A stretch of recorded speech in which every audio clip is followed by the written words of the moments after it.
Қанның қою болуы ауру емес, бірақ қандай да бір қауіптің белгісі. Егер оны сұйылтып, өз мөлшеріне келтірмесе, кез келген ағзаға зиянын тигізеді, тіпті созылмалы дерттің асқынуына себепші болады. Қанның қою болуы адамды ауру ететіні бәріне белгілі. Оны сұйылту үшін дәрігерлер үлкен жастағы кісілерге аспирин кардио, тромбо және басқа да дәрілерді ішуді ұсынып жатады.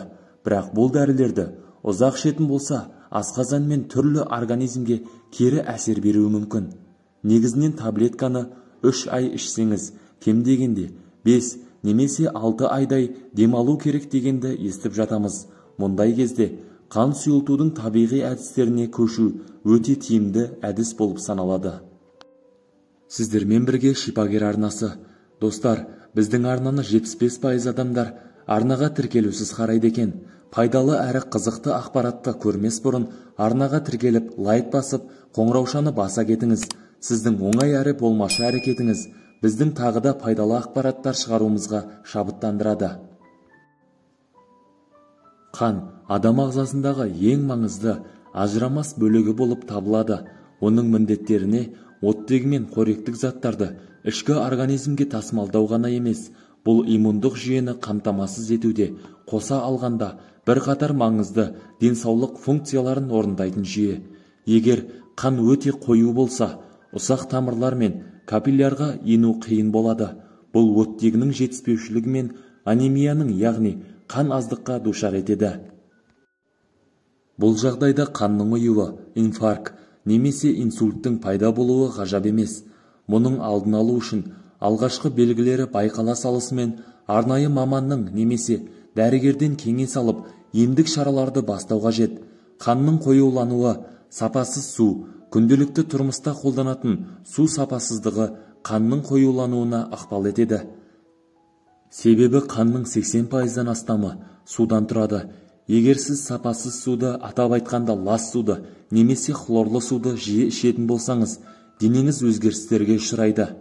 Оның дұрыс құрылымды болуы өте маңызды, өйткені оның негізгі міндеттері қанды сұйылту және қоректік заттардың сіңуін жақсарту болып табылады.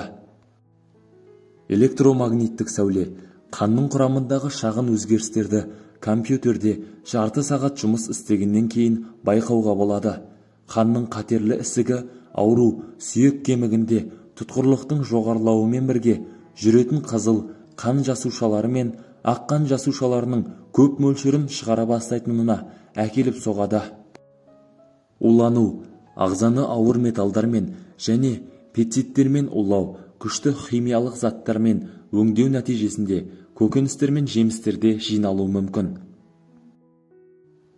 Қозғалыстың аздығы. Егер сіз компьютер алдында көп уақыт отыратын болсаңыз және спортпен айналыспасаңыз, сіздің қан айналымыңыз бұзылады. Бұл қанның тоқырауымен және қоюлануымен бірге жүреді. Жиі ашулану, уайымдау, стресстік жағдайлар. Стресс гормондары қан тамырларын тарылтып, қан айналымын айтарлықтай бәсеңдететіні дәлелденді. Авитаминоз ағзадағы аскорбин қышқылының және В тобындағы дәрумендердің тапшылығы себеп болады. Қанның қоюлануының белгілері. Көру және есту қабілетінің нашарлауы, қанмен жеткіліксіз қамтамасыз ету нәтижесінде қоршаған дүниені қабылдау сезімдерінің біртіндеп қабылдауы байқалады. Осымен бірге құлақта шуыл пайда болуы мүмкін. Тыныс алудың қиындауы, жүректің қанды айдауы қиын болғандықтан адамда аритмия басталады. Ол жылдам тыныс алумен бірге жүреді. Тыныс алу физикалық күш алудан кейін де тыныштықта болады. Аяқ-қолдың шаншуы. Әдетте шаншу аяқ-қолдың ұю себебімен бірге жүреді. Бұл қанның капиллярға жақсы тамбағанынан болады. Осы кезде теріде көкшіл түске айналғанын байқайсыз. Ұйқының қанбауы, миға оттегі қажетті мөлшерде жетпегендіктен адам жиі есінейді, әрі үнемі шаршап жүреді. Күндізгі уақытта адам тез шаршайтын болады, әрі көзінің асты көгеріп тұрған сияқты байқалады. Мазасыздану, алаңдаушылық сезімдердің орнауы, жаны жай таппай, үнемі алаңдау, бұлшық еттің ауыруы, Қызуыңыз көтеріліп, сүйегіңіз сырқырап жатқандай сезімде боласыз. Қолыңызды кесіп алсаңыз, қан баяу ағады. Одан бөлек, қанның түсі ашық емес, керісінше қою қызыл түсте болады. Бас ауруы. Қаны қою болған адамның басы жиі ауырады. Оны дәрімен немесе тынығып та емдей алмайсыз. Аурудың алдын алу және емдеу жолдары. Өсімдік қоспаларынан әзірленген тұнбалар қан сұйылтуда жақсы нәтиже береді.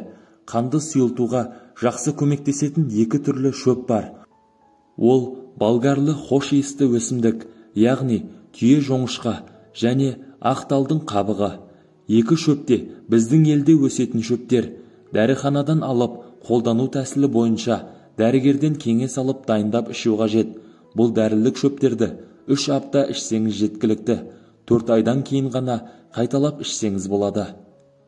Күзгі ауруларға ерекше таптырмайтын ем саналатын мүгжидектен клюква компот қайнатып, соны жиі-жиі ішіп жүрсеңіз, ағзаға күш-қуат сыйлап, иммунитетіңізді көтересіз. Қанды қою болып кетудің алдын аласыз. Тұмаудың алдын алуда көмегі керемет. Бұл сусын бауырды және асқазан, ішек ауруларын емдеу үшін аса пайдалы болып келеді. Және де тағы бір қасиеті, жөтел кезінде жөтелден құтылуға көмектеседі. Ол үшін 3 мезгіл мүгжидек шырынына табиғи таза бал қосып араластырып ішу керек. Таңертең ұйқыңыздан ояна салысымен таза су ішу керек. Күніге таңертең жылы және таза су ішу арқылы көптеген қауіпті аурулардың алдын аласыз. Судың көмегімен қанды сұйылтуға болады. Жалпы адамдар өте аз мөлшерде су ішеді екен, ал ағзада судың аз болуы қанның қою болуына әкеліп соқтырады. Қаныңыз сұйық болуы үшін адам күніне 2 литрдей таза су ішу керек. Қаныңыз қою болса, адамның есту және көру қабілеті нашарлап, буын аурулар, басы ауырып, аяқ қолдарын басқару қиындық. Біздің ағзамыздың 70% судан тұрады.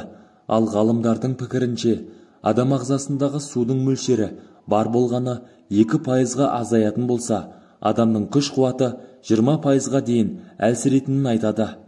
Қатерлі аурудың алдын алу өз қолыңызда. Қанның қою болуына алкогольді ішімдіктер, ысталған ет, газдалған сусындар және де көптеген әсерлер ықпал етеді. Оның орнына балық, көкөністер, ақ қырыққабат, брокколи, жеміс-жидектерден құлпынай және ананасты үзбей жеп тұруға тырысыңыз. Оған қоса зімбір сусыны да пайдалы болып келеді. Денсаулығыңыз мықты болсын. Келесі видеода кездескенше сау болыңыздар. Біздің еңбегімізді бағалап, арнамызға тіркеліп, лайк басуды ұмытпаңыздар.